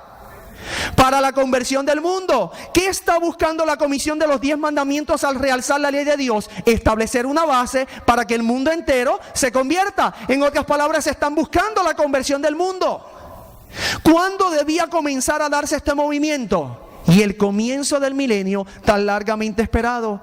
Yo encuentro que el año 2000 marcó el inicio de un nuevo milenio. Y tal y cual Dios lo dijo en su palabra, poco tiempo después del inicio de ese nuevo milenio, un milenio que líderes políticos y religiosos apuntalan hacia un milenio de paz y seguridad, en ese momento, en el año 2005, 5 años después de que comenzara el milenio, comienza a surgir el movimiento que va a terminar trayendo las leyes dominicales sobre la base de una conversión en la ley de Dios. Mis amigos y mis hermanos, eso no viene por casualidad. Nosotros estamos viviendo en el tiempo del cumplimiento profético. Y esto no es otra cosa que cumplimiento profético. Pero la declaración de Elena de White es tan y tan rica que yo lo voy a cambiar de posición. Vamos a poner a Elena de White a este lado y vamos a ver qué nos tiene que decir esta declaración. Porque es tan rica en expresión que tenemos que analizarla con detenimiento. Ella dice: los papistas, los protestantes y los mundanos aceptarán igualmente la forma de piedad sin el poder de ella. Papistas y protestantes ya están unidos. Ya eso nosotros lo hemos probado y visto durante la semana. ¿Quiénes faltan por unirse? ¿Quiénes faltan por unirse según la visión de Elena de White? Los mundanos. Ella ve un movimiento tripartita de 3 partes. Ya 2 de ellos están unidos. Faltan los mundanos para unirse. Ahora aguántese de su asiento, mi hermano. Mire cuál es el primer llamado que hace la comisión. Por lo tanto, nosotros estamos llamando a toda la comunidad. ¿Sabes qué llamado es ese? Ese es un llamado abierto. Ese es un llamado no restricto. ¿Sabes lo que significa eso? Que el primer llamado que está haciendo la comisión es a los que faltan por unírsele. ¿Sabes lo que está diciendo la comisión cuando dice nosotros estamos llamando a toda la comunidad? Lo que ellos están diciendo es lo siguiente: no importa quién tú seas, no importa lo que tú creas, ven y únete a nosotros. En otras palabras, yo encuentro que la comisión de los 10 mandamientos, el primer llamado que hace es a los que faltan por conformar el movimiento tripartita. Y después que ellos llaman a los mundanos, comienzan a llamar a los religiosos, líderes espirituales, iglesias, sinagogas, confraternidades, ministerios, organizaciones, y terminan llamando a los mundanos. Porque terminan diciendo, y todos los que están interesados en los valores morales, hay un sinnúmero de personas que no creen en Dios, pero creen en los valores morales. Son ateos, pero creen en los valores morales. Entonces la comisión está diciendo, no importa quién tú seas, aunque tú no creas en Dios, si tú estás plegado con los valores morales, únete a nosotros. En otras palabras, el primer y último llamado que está haciendo la comisión es a los que faltan por conformar el movimiento que Elena de White vio que va a terminar trayendo las leyes dominicales. Pero la cita de Elena de White tiene mucho más que decirnos. Ella dice: los papistas, los protestantes y los mundanos aceptarán igualmente la forma de piedad sin el poder de ella, y verán en esta unión un gran movimiento para la conversión del mundo. Ahora escúcheme lo que le voy a decir. Yo puedo esperar que católicos y protestantes se unan. Eso yo lo puedo esperar. Y usted me dirá, y Pastor Cortés, ¿cómo que usted puede esperar eso? Si los católicos y los protestantes tienen unas creencias tan radicales. Sí, yo lo puedo esperar, le voy a decir por qué. Porque cuando usted hace un análisis, los católicos y los protestantes, los dos conforman un movimiento que se conoce el movimiento cristiano. Y como los dos son cristianos sobre la base del cristianismo, se pueden unir. Pero yo encuentro que Dios le revela a Elena de White que hay un tercer grupo que no tiene nada que ver con el cristianismo, y que ese tercer grupo ella afirma que va a terminar uniéndose al grupo de cristianos. ¿Cómo ese tercer grupo va a terminar uniéndose al grupo de cristianos? Ella dice ¿cómo? Dice que ese tercer grupo, los mundanos, van a aceptar la forma de piedad sin el poder de ella. Yo encuentro que el hombre más piadoso que existió sobre la faz de la tierra se conoció como Cristo Jesús. Eso significa que aceptar la forma de piedad significa aceptar sobre su vida el nombre de Jesús. Entonces ya Elena de White me está dando una vislumbre de cómo los mundanos se van a unir a los cristianos. Es que supuestamente van a pasar por un proceso de conversión, van a aceptar a Cristo Jesús en su vida, y cuando los mundanos acepten supuestamente por un proceso de conversión que viene por el Espíritu, al Espíritu Santo en sus vidas, a Jesús en sus vidas, ellos dirán, nosotros somos parte de ustedes, y se unirán en el movimiento. Pero yo entiendo que eso será una falsa conversión, porque dice que aceptarán la forma de piedad sin el poder de ella.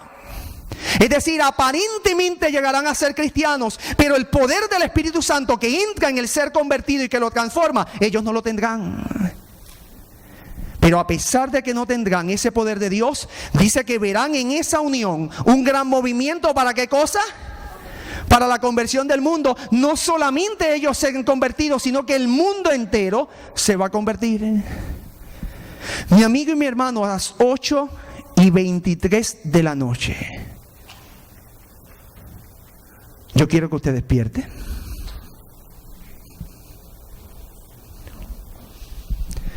Porque como iglesia no hemos despertado. ¿Qué usted ha notado en los últimos años? Yo le voy a decir lo que yo he notado. Mire esa pantalla. Quédese fijo en esa pantalla y usted me va a dar la respuesta. Mire lo que yo he notado en los últimos años. La gran mayoría de los artistas están diciendo que están pasando por un proceso de conversión. Pero ¿qué usted nota en la gran mayoría de esos artistas, sin juzgar a ninguno en particular, y el más reciente? Que esos artistas siguen cantando lo que cantaban, siguen comiendo lo que comían, siguen bailando como bailaban y siguen haciendo las cosas que hacían. En otras palabras, yo encuentro que la clase artística está aceptando la forma de piedad sin el poder que acompaña al cristianismo. Porque cuando Dios entra en el ser humano y lo convierte, lo transforma, no lo deja igual. Y esos cambios yo no los estoy viendo en la gran mayoría de los artistas que están diciendo que están pasando por un proceso de conversión. ¿Qué está haciendo Satanás con esto, mis amigos y mis hermanos? Despertemos. Nosotros estamos viviendo en este tiempo. Satanás lo que está haciendo es lo siguiente: está diciéndole a la gente, esto es conversión. Pero tú y yo sabemos que eso es una falsa conversión. Pero en la medida que él logre convencer al mundo de que eso es conversión, y está utilizando personas influyentes sobre grupos mayoritarios como lo son los artistas, él sabe que en la medida que él logre convencer que eso es conversión, el mundo va a estar preparado ¿para qué cosa? Para la falsa conversión que vendrá, que tiene que darse en este movimiento del tiempo del fin. Y nosotros estamos viviendo en ese tiempo. Miren, mis amigos y mis hermanos, yo voy a compartir algo que sucedió en Puerto Rico. Yo nací en el contexto de mi iglesia, y yo recuerdo que cuando yo era pequeño estaba prohibido terminantemente que en un programa secular se tratasen temas religiosos. Así como en un programa religioso no se podrían tratar temas seculares. Pero ¿qué ha pasado en la televisión en los últimos años? Constantemente usted ve que se intercalan temas religiosos con seculares. En un programa secular puede venir un artista cristiano a cantar. lo religioso y lo secular se están entremezclando. Ese es el tiempo que nos ha tocado vivir. Esto está sucediendo y todo es parte del escenario para preparar al mundo el ejército de Satanás que peleará en contra de los hijos de Dios. Ellen G. White tiene otra cita muy particular que yo quiero compartir con ustedes. Mira lo que ella escribió. Hombres y mujeres jóvenes, y la gran mayoría de ellos son jóvenes, serán ensalzados y se considerarán a sí mismos admirablemente favorecidos y llamados a realizar algo grande. Habrá muchas conversiones de acuerdo con un orden peculiar, pero no llevarán el sello divino.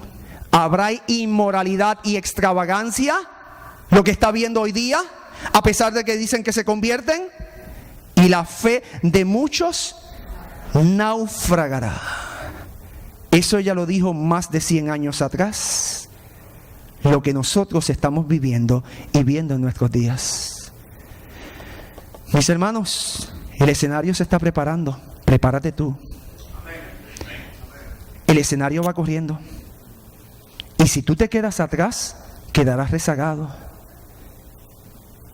Dios me ha enviado aquí para que tú puedas adelantar algo.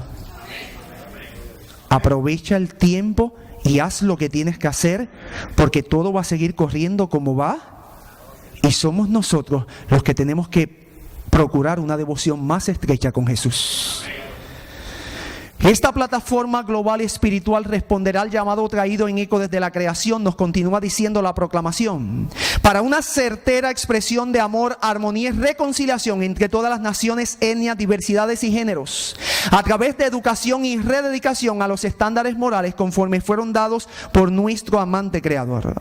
Ahora la comisión vuelve a repetir algo que ellos dijeron. Mire, ¿cómo usted espera encontrar una certera expresión de amor, armonía y reconciliación entre todas las naciones si no es a través de un proceso de conversión? Pues la comisión está volviendo a repetir algo que dijo, que ellos, realzando la ley de Dios, esperan que el mundo entero se convierta y haya reconciliación entre todas las naciones, haya un movimiento ecuménico, por así decirlo. ¿Cómo ellos esperan encontrar esa reconciliación? Educando y rededicando ¿a qué? A los estándares morales. ¿Cómo se conoce el decálogo? Como la ley ¿qué? Moral. En otras palabras, ellos dicen, nosotros esperamos convertir al mundo a través de la ley de Dios. Ellen G. White no me da un cumplimiento inmediato de esta declaración. Pero Dios le revela el futuro a Ellen G. White y ella se ubica en el momento cuando el Espíritu Santo se habrá retirado por completo de la tierra. Estarán cayendo las plagas. La tierra estará completamente derruida. Y en ese momento Dios le muestra a Ellen G. White una visión. Y ella dice, muchos de los impíos se enfurecían grandemente al sufrir los efectos de las plagas. Ofrecían un espectáculo de terrible agonía. Los padres recriminaban amargamente a sus hijos y los hijos a sus padres, los hermanos a sus hermanas y las hermanas a sus hermanos. La gente se volvía contra sus ministros con acerbo odio y los reconvenían diciendo, y note cuál era el reclamo que le hacían los miembros de iglesia a sus pastores. Ellos les decían, vosotros no nos advertisteis. Nos dijisteis que el mundo entero se iba a convertir, lo que propiamente están proclamando los líderes de esta comisión, que va a haber reconciliación entre todas las naciones a través de un proceso de conversión, que el mundo entero se va a convertir, y clamasteis paz, paz. Va a haber amor y reconciliación entre todas las naciones, por lo tanto va a haber la paz.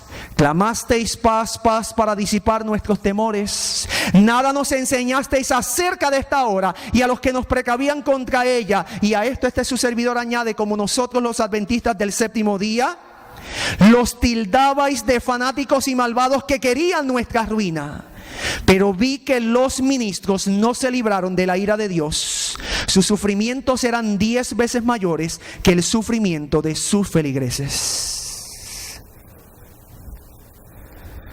La comisión de los 10 mandamientos concluye diciendo, finalmente, nosotros proclamamos la necesidad de sanar las heridas de la historia.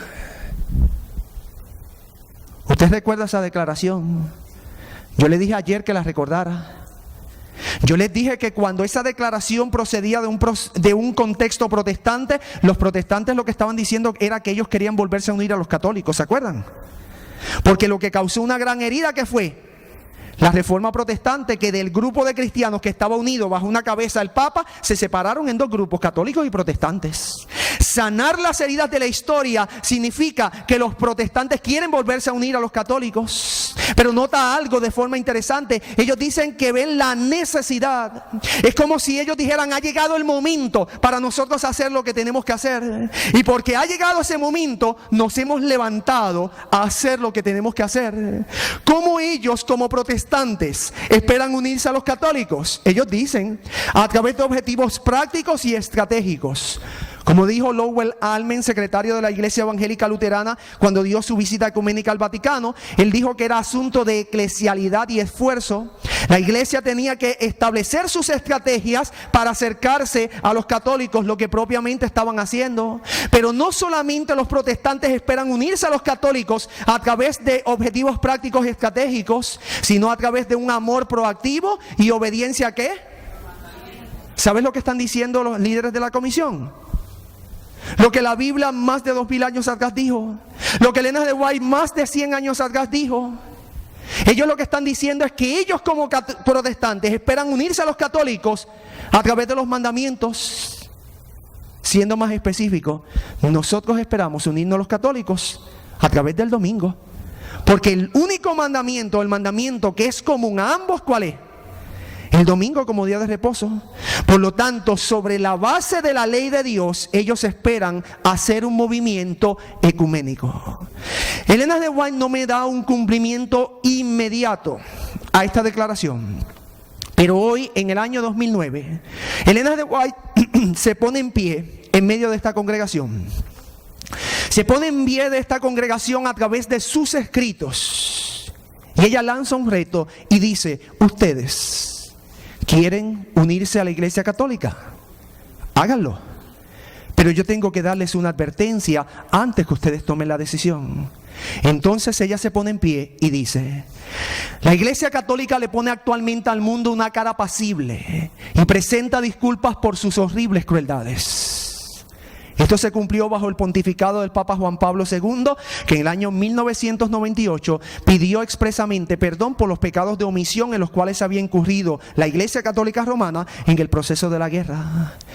Pero se cumple más plenamente bajo el pontificado del Papa Benedicto XVI, cuando pide perdón a aquellas familiares que habían sido víctimas de abuso sexual de los sacerdotes, cuando visitó los Estados Unidos de Norteamérica. Ella dice: se ha puesto vestiduras como las de Cristo, pero en realidad no ha cambiado. Todos los principios formulados por el papismo en edades pasadas, Elena de White les recuerda a los líderes de este movimiento, subsisten en nuestros días. Las doctrinas inventadas en los siglos más tenebrosos siguen profesándose aún. Entonces Elena de White le dice a los líderes de este movimiento que ninguno de ustedes se engañe. El papado, que los protestantes, es decir, que los líderes de este movimiento están ahora tan dispuestos a honrar. Elena de White les recuerda a ellos que es el mismo que gobernaba el mundo en tiempos de la Reforma, cuando se levantaron hombres de Dios con peligro de sus vidas, como lo fue Martín Lutero, para denunciar la iniquidad de él.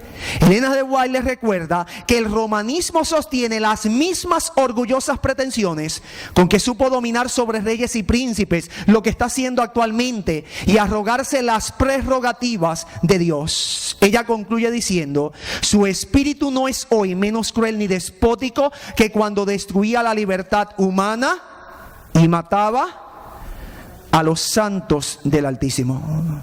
¿Sabes cuáles son las palabras de Elena de White? Ella dice: ustedes quieren unirse a la institución de la Iglesia Católica Romana, háganlo. Pero antes que tomen una decisión, yo tengo que darles una advertencia. Ella dice: Roma no ha cambiado. Y porque Roma no ha cambiado, cuando ustedes los protestantes terminen dándole el poder a Roma, Roma terminará haciendo lo que ella siempre sabe hacer cuando se le da todo el poder. Roma terminará destruyendo la libertad humana. Ya no nos podremos reunir libremente en templos como estos porque estará prohibido por el Estado. Predicar temas como estos, ni siquiera imaginarlos, estarán directamente en oposición al poder establecido por el Estado. Pero no solamente Roma va a terminar destruyendo la libertad humana. Dice que Roma terminará matando a los santos del Altísimo. ¿Sabes, mi amigo y mi hermano, que me escuchas? Muy pocas veces nosotros pensamos en esto. Yo nací en el contexto de la Iglesia Adventista del Séptimo Día. Yo nací en esta iglesia. Soy un hijo de esta iglesia. Durante 13 años, desde kinder hasta cuarto año, estudié en una academia adventista. Hice mis estudios de bachillerato y maestría en religión en una universidad adventista. Y en todo el tiempo que yo he pasado en mi iglesia, y yo nací aquí y puedo hablar con propiedad, la realidad es, y escúcheme, porque esta es la realidad, que a todos nosotros se nos ha enseñado a huir.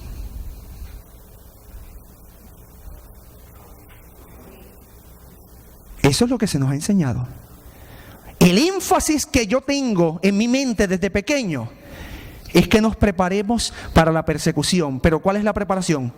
Para huir. Pero yo creo que esa visión hay que cambiarla.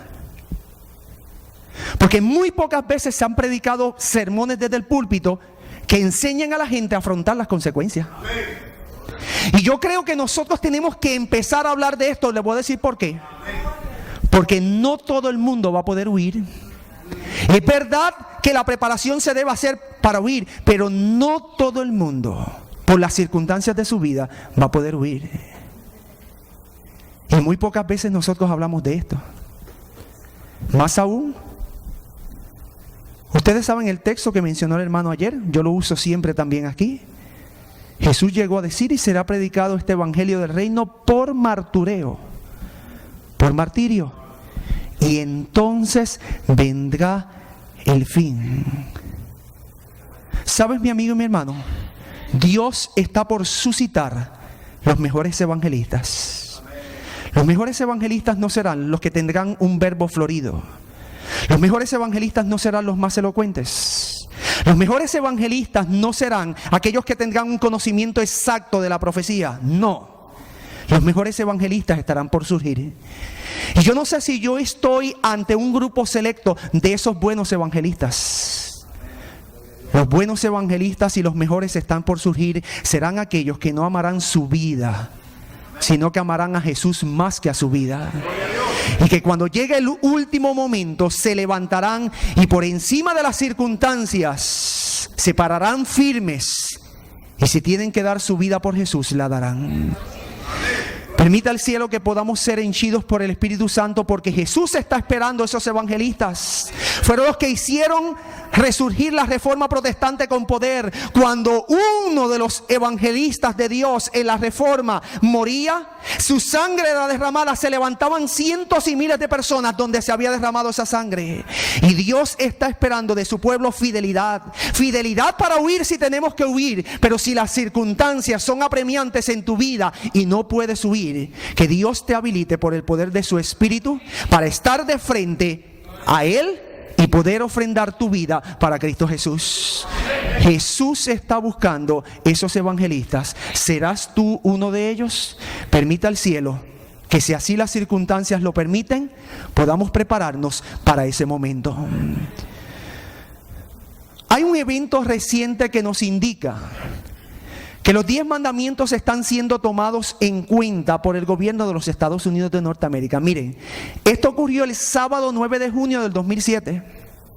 Si el tiempo en el Vaticano correspondía al tiempo nuestro acá, significa que mientras nosotros estábamos en la iglesia, en la otra parte del mundo, ocurría un evento histórico trascendental. Era la primera ocasión que el presidente de los Estados Unidos de Norteamérica se reunía en el Vaticano con Benedicto XVI. no solamente lo saludaba, sino que se inclinaba delante de él. Pero sabes, George Bush y Benedicto XVI son buenos amigos. Y usualmente cuando usted visita a un amigo, usted no va con las manos vacías, ¿verdad? Usualmente usted lleva un regalo. Pues como ellos son buenos amigos, cuando George Bush visitó a Benedicto XVI, no fue con las manos vacías, le llevó un regalo. Y la prensa tomó fotos de la entrega de ese regalo. Ese fue el regalo. Pero la misma pregunta que usted tiene en su mente era la misma pregunta que tenía yo. ¿Qué fue lo que le regaló? Porque la persona que me envió las fotos, pero no me envió nada de la información. Así que yo dije, como la agencia de noticias Zenith publica todo lo que está sucediendo en el Vaticano, si esto ocurrió el sábado 9 de junio, yo lo que tengo que esperar es el domingo 10. Y el domingo 10 yo estoy seguro que debe aparecer una noticia que me diga qué fue lo que él les regaló. Y así fue. Esperé al domingo y el domingo apareció la noticia. De los Estados Unidos, George W. Bush. El mandatario norteamericano mantuvo también un coloquio de unos 40 minutos con el cardenal secretario de Estado Tarcisio Bertone. Una nota publicada posteriormente por la Santa Sede revela que en los cordiales coloquios se pasó revista a los principales temas de política internacional. ¿Por qué el Papa habla de política internacional? Porque es un líder político. Estamos viviendo en el tiempo que es un líder político. Por eso él habla de los temas de política internacional, deteniéndose particularmente en lo que se refiere a Oriente Medio, sobre la cuestión israelo-palestina, sobre el Líbano, sobre la preocupante situación en Irak y sobre las críticas condiciones en las que viven las comunidades cristianas. La Santa Sede, informa el comunicado vaticano, auspició una vez más una solución regional y negociada de los conflictos de las crisis que afectan a la región. En las conversaciones se dedicó atención a África y a su desarrollo, haciendo referencia también a Darfur, sin olvidar un intercambio de opiniones sobre América Latina. Por último, aquí me quiero detener. Mire que fue el último tópico tratado. Por último, se examinaron las cuestiones morales y religiosas actuales. ¿De cuándo es esta noticia? Junio del 2007. ¿Cuándo tuvo su primera reunión la Comisión de los 10 Mandamientos? 7 de mayo del 2006. ¿Qué busca la Comisión de los 10 Mandamientos? ¿Mejorar qué cosa en el contexto de Estados Unidos? La moral. Mira de lo que ellos hablaron. Dice que hablaron de las cuestiones morales y religiosas actuales. ¿Qué más actual que tiene que ver con religión y moral que la Comisión de los 10 Mandamientos? Que apenas hacía un año que se había reunido por primera vez. Eso significa que ellos hablaron de la Comisión de los 10 Mandamientos. Entre otras, las relativas a los derechos humanos y la libertad religiosa. Escucha, mi hermano. Mira lo que está diciendo esta noticia. Esta noticia dice que estos dos hombres poderosos han comenzado a hablar de libertad religiosa. Y tú y yo sabemos que la libertad religiosa se va a cortar. Tú y yo sabemos que la libertad religiosa se va a cortar precisamente por la unión de estos dos hombres, de la iglesia y el Estado. Y aquí yo tengo una noticia que me comienza a decir que ya estos dos hombres poderosos que tienen la capacidad de trastornar con sus órdenes la faz de la tierra, han comenzado a hablar de un tópico que nos concierne y nos afecta a nosotros los adventistas del séptimo día. Ellos ya han comenzado a hablar del tópico que nos va a afectar, la libertad religiosa. Escúchalo. Las leyes dominicales no van a venir sorpresivas. Dios ha dado un sinnúmero de evidencias de que nos estamos dirigiendo hacia allá. Lo que pasa es que si el pueblo no escucha, no nos vamos a dar cuenta. La defensa y la promoción de la vida, el matrimonio y la familia, la educación de las nuevas generaciones, el desarrollo sostenible. El encuentro cara a cara entre el Papa y Bush duró tan solo unos 35 minutos, pero no piensa que ellos no se comunican muy bien. Para la exposición 35 minutos, pero ellos tienen muy buena comunicación. En una rueda de prensa conjunta que ofreció con el primer ministro italiano Romano Prodi, Bush dijo del Papa: es un hombre muy inteligente, un hombre lleno de amor. El Papa hizo preguntas a Bush sobre la reunión del grupo del G8. G8 tiene que ver con la globalización, es un ámbito político. ¿Por qué el Papa le pregunta de eso? Porque es un líder político. De hecho, mire lo que le voy a decir, anótelo. Bush salió de la reunión del G8 y se fue a reunir con él. El 10 de julio, ya mismo, Barack Obama tiene una reunión en Italia con el G8. ¿Y sabes qué va a hacer después que salga de la reunión del G8? A reunirse con Benedicto XVI. El mismo patrón. Y el presidente le respondió que a pesar de las divergencias, la cumbre fue un éxito. ¿Sabes lo que le está diciendo? Mira, todavía no logramos lo que queremos, pero las cosas van marchando. Y las cosas se están dirigiendo hacia donde queremos. Aquí llegamos a la parte. Bush regaló al Papa un báculo pastoral realizado por una persona que en el pasado carecía de un techo, un homeless de Texas, en el cual están tallados, ¿qué cosa?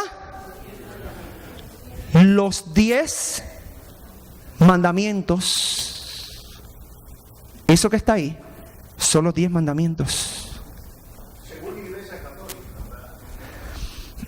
Son los 10 mandamientos.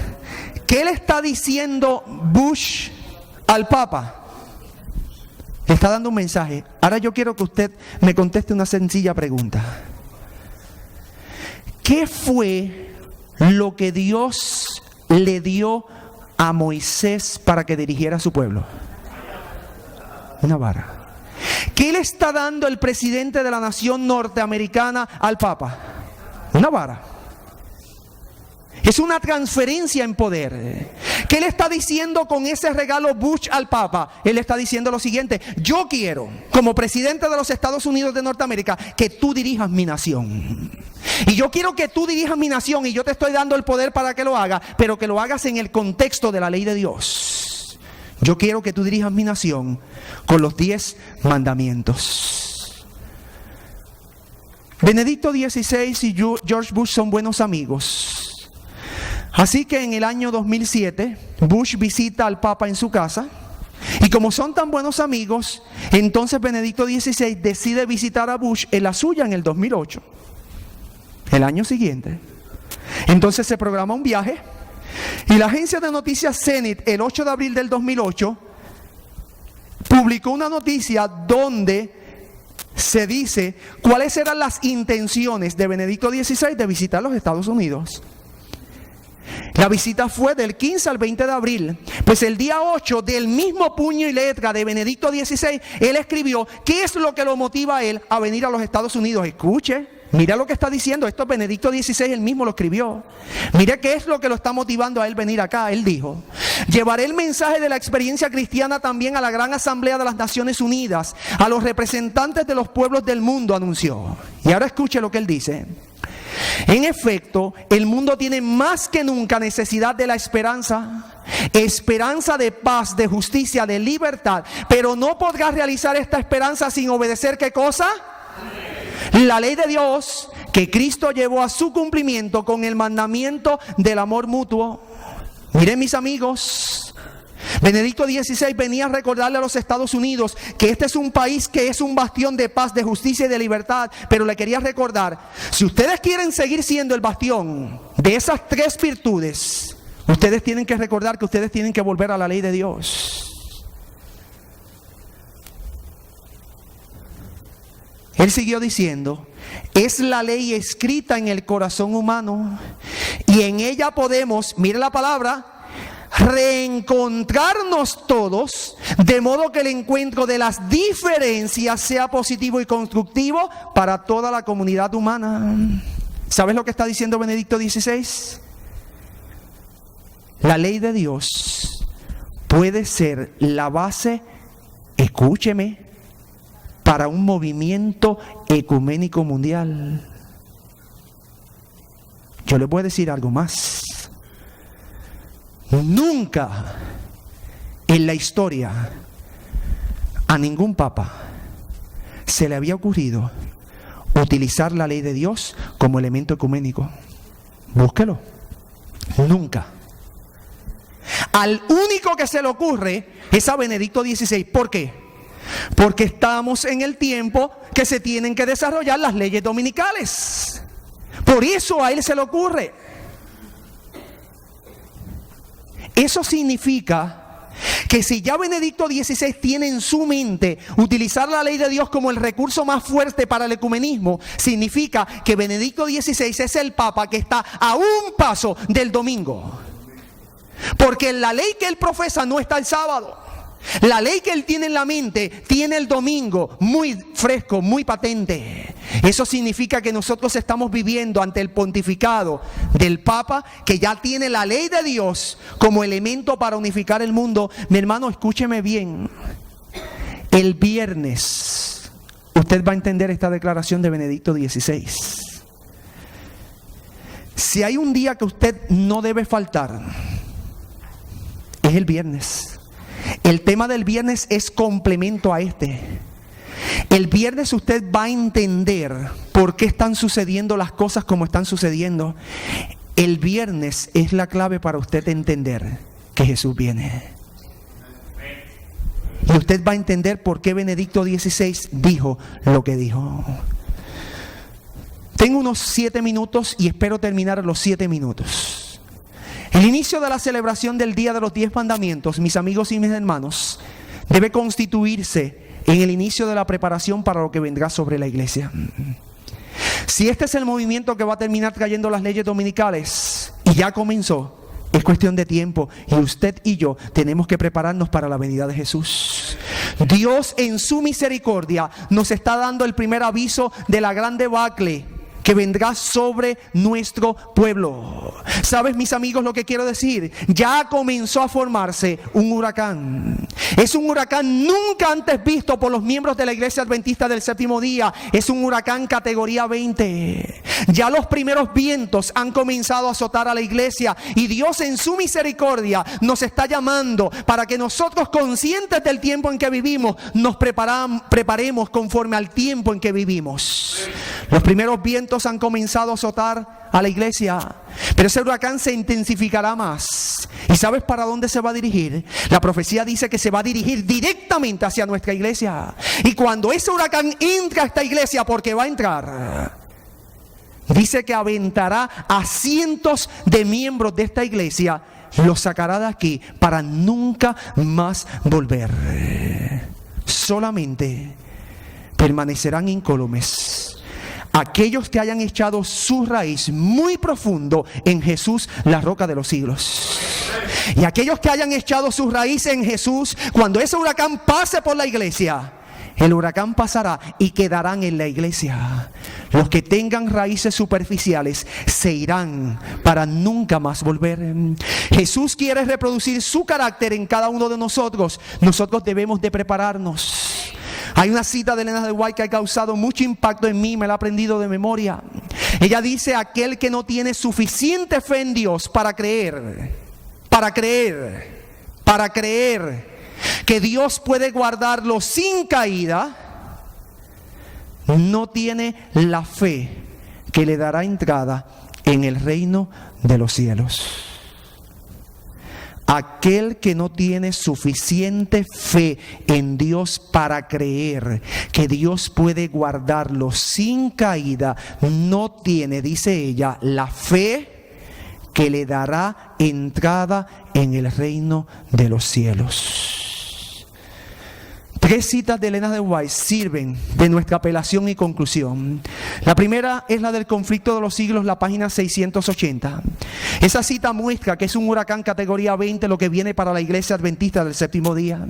Ella dice: sucede muchas veces que los peligros que nos esperan no resultan tan grandes como uno se los había imaginado. Pero este no es el caso. Respecto de la crisis que nos espera, la imaginación más fecunda no alcanza a darse cuenta de la magnitud de tan dolorosa prueba.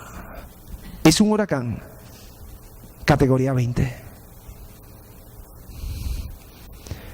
La segunda cita dice: muchos sostienen la verdad con la punta de los dedos. Esto es sostener la verdad con la punta de los dedos. ¿Qué usted nota? Que en cualquier momento se puede caer. Muchos sostienen la verdad con la punta de los dedos. Han tenido gran luz y muchos privilegios. Esos somos nosotros, los adventistas del séptimo día. En este aspecto han sido exaltados hasta el cielo como Capernaum. Pero a menos que abandonen su orgullo y confianza propia, a menos que su carácter sea totalmente transformado, que ella dice, apostatarán ante las pruebas y dificultades que se acercan. Y me di a la tarea de ubicar este texto en su contexto. Y las pruebas y dificultades que se acercan, de las cuales ella habla ahí, son las leyes dominicales. Ahora escúcheme. Mira lo que está diciendo esa cita. Esa cita lo que está diciendo es lo siguiente: que si yo como miembro de esta iglesia no dejo lo más que me caracteriza a mí como miembro de la iglesia adventista del séptimo día, que es el orgullo y la confianza propia. La iglesia está hinchada de orgullo y confianza propia. Si yo como miembro no dejo eso, unos pecados por los cuales no desfraternizamos a nadie, si es que todavía desfraternizamos. Porque a nadie se desfraterniza por tener orgullo y confianza propia. Desfraternizamos al que adultera, desfraternizamos al que viola el sábado, si es que todavía lo hacemos. Pero al que tiene orgullo y la iglesia está llena de personas con suficiencia propia, no hacemos nada. Pues Elena de White dice que si nosotros no abandonamos lo más que nos caracteriza como adventistas, y ese orgullo se manifiesta de esta manera, yo creo que por ser adventista voy a salvarme. Y yo creo que Dios me va a salvar en mis pecados. Eso es orgullo y confianza propia. Y la gran mayoría de los miembros creen que se van a salvar porque pertenecen a la iglesia. Creen que Dios los va a salvar en sus pecados. Tienen orgullo y confianza propia. A menos que abandonemos ese orgullo y confianza propia y el carácter sea transformado, nos apartemos del mal. Ella dice que si no hacemos eso, apostataremos ante las pruebas y dificultades que se acercan. Voy a ir más allá. Muchos hermanos creen que si guardan el sábado fielmente, aunque no corrijan su vida, se van a salvar. Falso. Y lo puedo probar con la Biblia. Ustedes saben el texto de memoria, se lo saben. Y les di mis días de sábado para que fuesen por señal entre mí y ellos, para que sepáis que yo soy Jehová, que os santifico. El sábado es una señal externa de lo que está ocurriendo en mi interior. Y el proceso que tiene que estar ocurriendo en mi interior, y yo debo aprovechar el sábado para eso, es el proceso de la santificación. Si yo guardo el sábado legalmente y externamente, pero el proceso de santificación no se está llevando en mi vida, escúcheme, mi hermano, para ningún lado que usted va. Usted puede ser fiel guardando el sábado, de puesta de sol a puesta de sol. Usted puede ser fiel en la devolución de los diezmos y las ofrendas. Pero si usted no se aparta del pecado, para ningún lado que vamos. Ella dice, apostatarán ante las pruebas y dificultades que se acercan. Y permita al cielo que nosotros logremos aprender de Jesús, que fue humilde. Pero saben, Elena de White me dice que el pecado que abunda en la base de la iglesia es el pecado que abunda en la cúpula de la iglesia. Entonces Elena de White tiene una cita donde ella habla de mí. Yo soy un líder de iglesia. Pero no solamente habla de mí. Habla de los líderes a nivel de la asociación general. Habla de los líderes a nivel de la división. Habla de los líderes a nivel de la unión. Habla de los líderes a nivel de la asociación. Habla de los líderes a nivel de la misión. Habla de los líderes a nivel de iglesia. Habla de todos nosotros. Y yo encuentro que Elena de White dice que el pecado que va a descalificar a miles en el contexto de la base de la iglesia es el mismo pecado que va a descalificar a miles en la cúpula de la iglesia. Ella dice, rápidamente se acercan los días cuando habrá gran perplejidad y confusión. Satanás, ataviado de ropaje angelical, engañará, si es posible, a los mismos escogidos. Habrá muchos dioses y muchos señores. Soplará toda clase de viento de doctrina. Aquellos que le han rendido homenaje a la falsamente llamada ciencia no serán los dirigentes en aquel tiempo. Los que han confiado en el intelecto, el ingenio o el talento no estarán entonces al frente de las tropas. No se mantuvieron al paso con la luz. A los que demostraron ser infieles no se les encomendará el rebaño.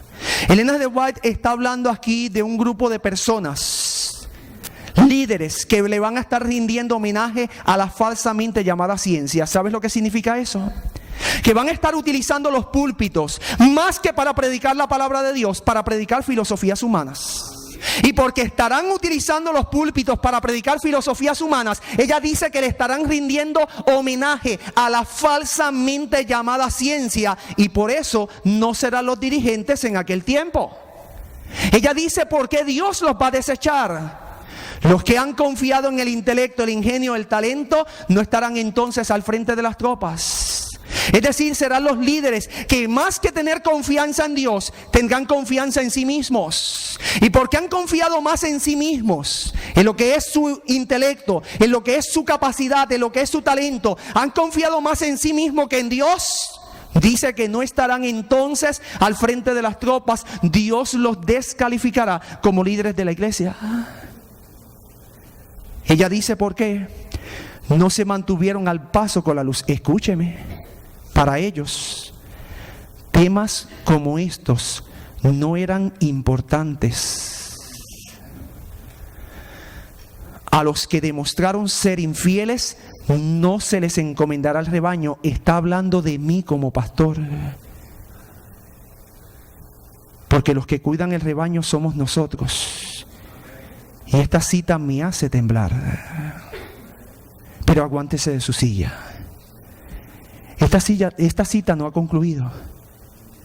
Dios le revela el futuro a Elena de White y ella cuantifica y cualifica a los líderes.